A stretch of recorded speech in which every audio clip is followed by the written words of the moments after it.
Mike Mulligan and His Steam Shovel. Story and pictures by Virginia Lee Burton. To Mike. Mike Mulligan had a steam shovel, a beautiful red steam shovel. Her name was Mary Ann. Mike Mulligan was very proud of Mary Ann. He always said that she could dig as much in a day as 100 men could dig in a week. But he had never been quite sure that this was true. Mike Mulligan and Mary Ann had been digging together for years and years. Mike Mulligan took such good care of Mary Ann that she never grew old. It was Mike Mulligan and Mary Ann and some others who dug the great canals for the big boats to sail through. And it was Mike Mulligan and Mary Ann and some others who cut through the high mountains so that trains could go through. And it was Mike Mulligan and Mary Ann and some others who lowered the hills and straightened the curves to make long highways for the automobiles. And it was Mike Mulligan and Mary Ann and some others who smoothed out the holes, smoothed out the ground and filled in the holes to make landing fields for the airplanes.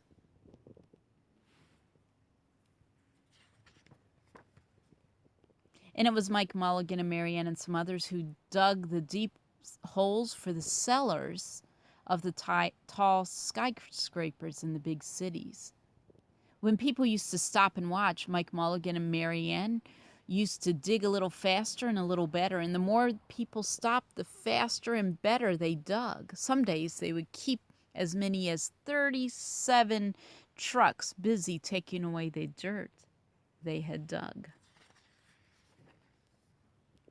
Then along came the new gas shovels and the new electric shovels and the new diesel shovels and took away all the jobs from the steam shovels.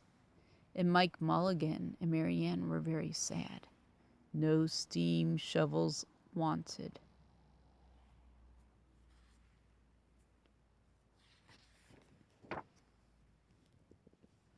All the other steam shovels were being sold for junk or left out in old gravel pits to rust and fall apart. But Mike loved Mary Ann, and he couldn't do that to her.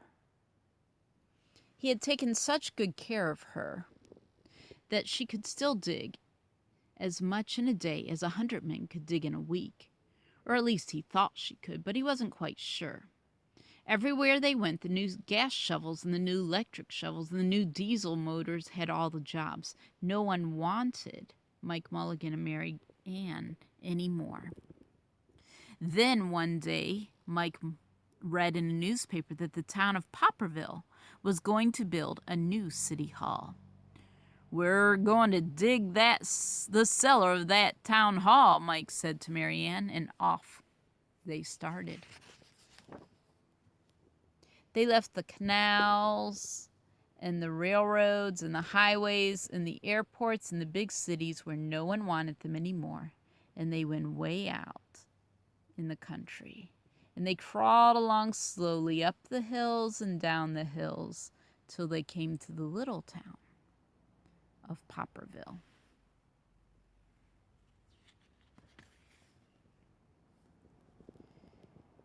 When they got there, they found that the selectmen were just deciding who should dig the cellar for the new town hall. And Mike Mulligan spoke to Henry B. Swap, one of the selectmen. "I heard," he said, "that you're going to build a new town hall.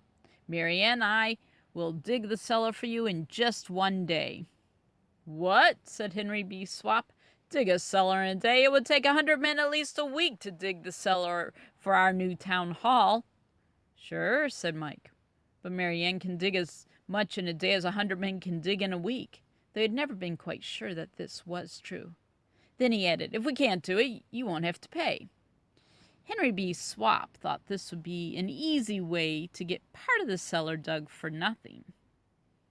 So he smiled in a rather mean way and gave the job of digging the cellar of the new town hall to Mike Mulligan and Mary Ann.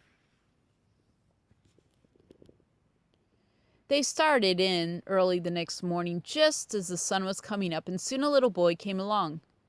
"Do you think you'll finish by sundown?" he said to Mike Milligan. "Sure," said Mike.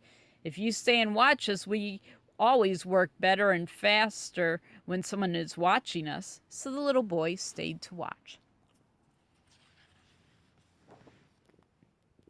Then Mrs. McGillicuddy, Henry B. Swap, and the town constable came over to see just what was happening, and they stayed to watch.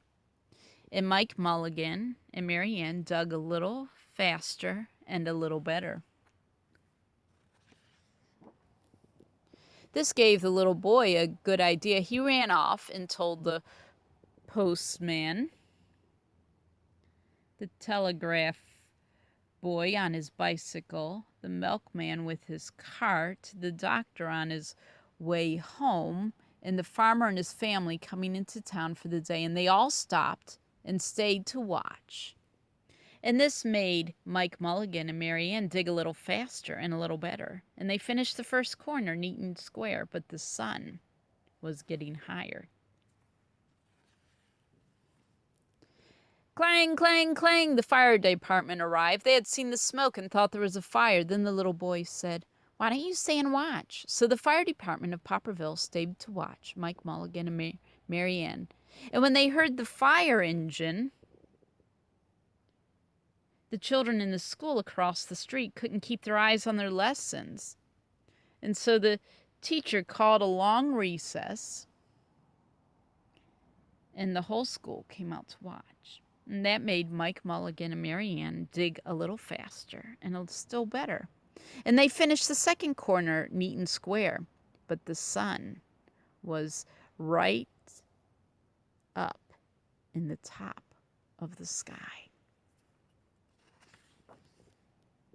Now this girl who answers the telephone called up the next towns of Bangerville and Bopperville and Kipperville and Copperville and told them what was happening in Popperville. And all the people came over to see if Mike Milligan and his steam shovel could dig the cellar in just one day.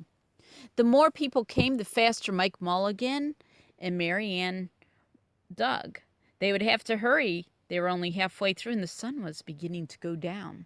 They finished the third corner neat and square.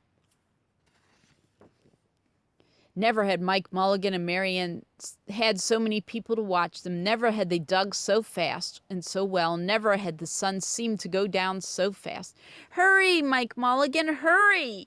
Hurry, hurry!" shouted the little boy. "There's not much more time." Dirt was flying everywhere, and the smoke and steam were so thick that the people could hardly see anything. But listen. Bing, bang, crash, smash, slam, louder and louder, faster and faster. Then suddenly, it was quiet. Slowly, the dirt settled down. The smoke and steam cleared away, and there was the cellar, all finished.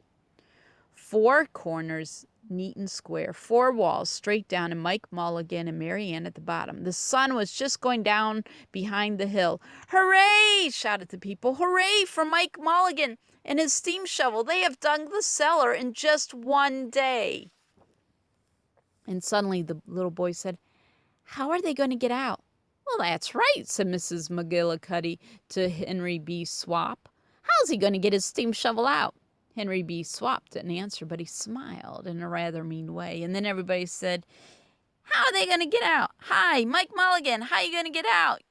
How are you going to get your steam shovel out?"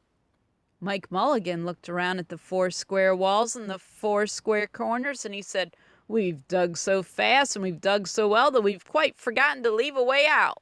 Nothing like this had ever happened to Mike Milligan and Mary Ann before, and they didn't know what to do.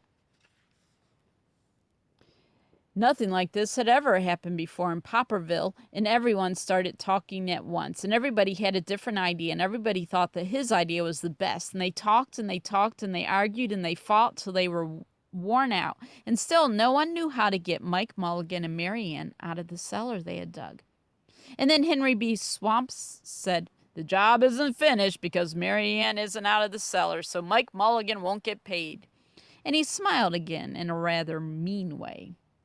Now the little boy, who had been keeping very quiet, had another good idea. He said, Why couldn't we leave Mary Ann in the cellar and build a new town hall above her? Let her be the furnace for the new town hall.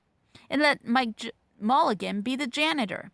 Then you won't have to buy a new furnace, and we could pay Mike Mulligan for digging the cellar in just one day." "Why not?" said Henry B. Swap, and smiled in a way that was not quite so mean. "Why not?" said Mrs. McGillicuddy. "Why not?" said the town constable. "Why not?" said all the people. So they found a ladder and climbed down into the cellar to ask Mike Mulligan and Mary Ann. "Why not?" said Mike Mulligan, and so it was decided, and everybody was happy. And so they built the new town hall right over Mike Mulligan and Mary Ann, and it was finished before winter. And every day the little boy goes over to see Mike Mulligan and Mary Ann, and Mrs. McGillicuddy takes him nice hot apple pies. As for Henry B. Swap, he spends most of his time in the cellar of the new town hall listening to the stories that Mike Mulligan has to tell and smiling in a way that isn't mean at all. Now, when you go to Popperville, be sure to go down to the cellar of the new town hall, and there they'll be Mike Mulligan and Mary Ann, Mike in his rocking chair smoking his pipe, and Mary Ann beside him warming up the meetings in the new town hall. The end.